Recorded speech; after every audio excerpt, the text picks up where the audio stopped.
Magandang hapon po. Tayo po ay nakapula para kay Santa Lucia. Siya po yata ang patron ng mga may kapansanan sa mata. Hindi ko alam. Parang ganun. Pero siya po ay martyr nung pang 4th century and during the Diocletian persecution.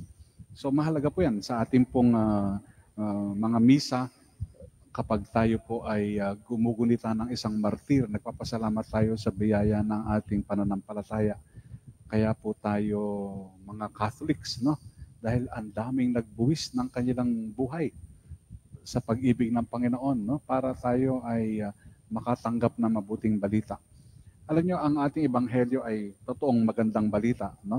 Come to me, all you who labor and find life burdensome, and I will give you rest. Alam nyo, ang nakakatuwa dito, Jesus promises us rest mula sa ating mga burdens.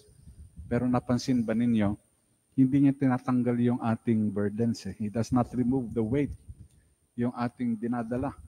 Rather, pinapalitan niya ng something else. Ano po yung pinapalit niya? He places His yoke. Meron siyang pamatok. Ano ba namang klaseng magandang balita yon? Paano ka makapagpapahinga kung merong palang inalisan ka nga ng pasanin, meron namang kapalit na pasanin. Alam niyo po, ang yoke ng Panginoong Jesus ay ang kanyang yoke of love. Ayan, yoke of love. Para dun sa mga tayong lahat, na umiibig at yung totoong pag-ibig, hindi lang yung mga crush-crush. Yung totoong pag-ibig, alam natin na hindi madali yan. Talagang merong sakripisyo na involved. Kung ikaw po ay nanay, ikaw ay tatay, alam mo ang ibig sabihin ng pag-ibig yan. Ayan po yung unconditional love. Medyo mabigat yan Mabigat dalhin. Pero kung ayan po ay isang suffering lamang, ayan po ay isang pasanin lamang, ay mabigat talaga yan. Pero kung ito po ay dala ng pag-ibig, hindi po yan bumibigat. Gumagaan. Ang yoke of love ng ating Panginoon, ito po ay ang kanyang krus. Definitely, mabigat para sa atin ang krus na yan. Iba po yung krus ni Jesus Siyempre, hindi pare-pareho ang krus natin. Yung krus po ninyo ay iba rin sa krus ko. Yung krus ng nanay, iba sa krus ni Father. At iba rin sa krus na dinadala nung tatay, kahit na isang pamilya sila. Ang krus po ng Panginoon na dinala nung siya'y nabubuhay sa laman, ay ibang-iba sa krus na dinadala ng mga alagad. Pero, ang bawat isa sa atin po ay merong kanya-kanyang krus. Ayan po, sana ang krus na yan, as we carry it, in the name of love, is also the yoke of love, the cross of the Lord. The cross of Jesus, because it is carried with love, will not only give us true rest, but it will also help others get their rest as well. Nothing is lost when you do something or you undergo something out of love. Ibang-iba po ibang-iba. Halimbawa, yung simpleng bagay lang, ikaw ay natapilok kasi merong malaking bato na hindi mo natisod ka. Nagkaroon ka ng sprained ankle.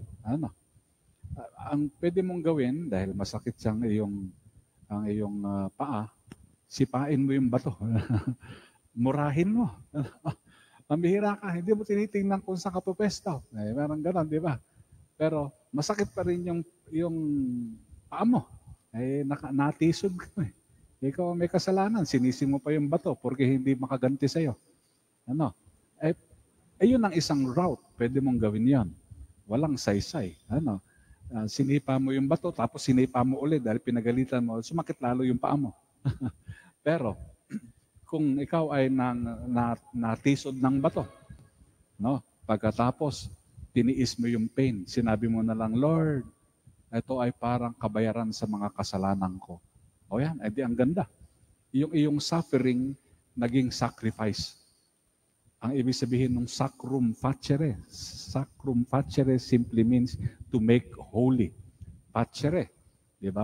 Alam niyo naman yung ano ba yun? Omnia, novi facio. Parang omnia, God makes all things new. Facio, I make. Yan. Facere, to make. So, to make holy is sacrum facere. Madali. Tayo lang po mga Kristiyano ang meron yan. Meron tayong sacrifice. One that makes us holy. So yung ating pong yoke of love teaches us to make sufferings, turn them into sacrifices. Ano ba dinadala mong suffering ngayon, kapatid? Meron ka bang relationship problems?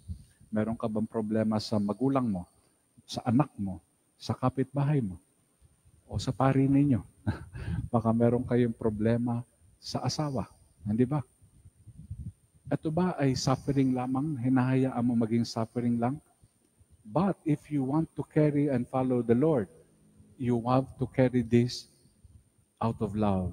And you transform this suffering into His very own cross. Therefore, that yoke is the yoke of love. So, gagaan. Kaya po yung mga magulang, alam niyo, talagang baliwala sa kanila yung pain, yung suffering. Because they can easily turn them into sacrifices. Something that will make good their own child, for example, whom they love. Something that will make good their own husband or wife. Hindi ba? Kasi out of love. Kapag nagluluto ka, sana magluto ka out of love. Kapag ikaw ay nagsusulat, ikaw ay merong article na ginagawa, meron ka bang kinocompose na kanta, nagtatrabaho ka ba, lahat ng gagawin mo out of love. Gumagaan. In fact, mas nakakadagdag pa sa inspiration. Mapapansin mo po yung mga taong walang love, palagi nagdadabog. Palagi nagdadabog. Naguhugas na nga ng pinggan. Ang dami-dami pa sinasabi. Naghahanap pa ng katulong. Sino ba dapat gumagawa nito? Pambihira. Meron pong ganyan Gumagawa, nagluluto sa bahay, pero ang dami-daming kyaw-kyaw. Kasi walang love, nalilimutan. Yung kanilang suffering, hanggang suffering na lang, sayang. Hindi tuloy nakabubuti sa pamilya. Hindi nagiging yoke of love and transforming love sa ibang tao. Kaya kung magluluto ka at gusto mong mamatay ka agad yung pinagluluto mo, huwag mo lagyan ng love. Malalason siya. So, ayan po ang ating paalala sa atin ngayon, ng ating Panginoon. Lagyan mo ng pag-ibig ang pagbubuhat mo, yung kung ano man ang binubuhat mo. Pwera na lang kung ayan ay sarili mong bangko. Kung ang binubuhat mo at daladalahin mo ay talagang nagpapahirap sa'yo, tandaan mo, si Jesus meron din yan. Pero He was able to transform the cross from something like an electric chair during His time. Ang krus, ayan, dyan pinapatay yung mga kriminal. Dahil sa pag-ibig, yung cross naging plus sign. Naging sign of love. So napakaganda. You want to add life and love? Turn to Jesus and ask Him for the yoke of the cross.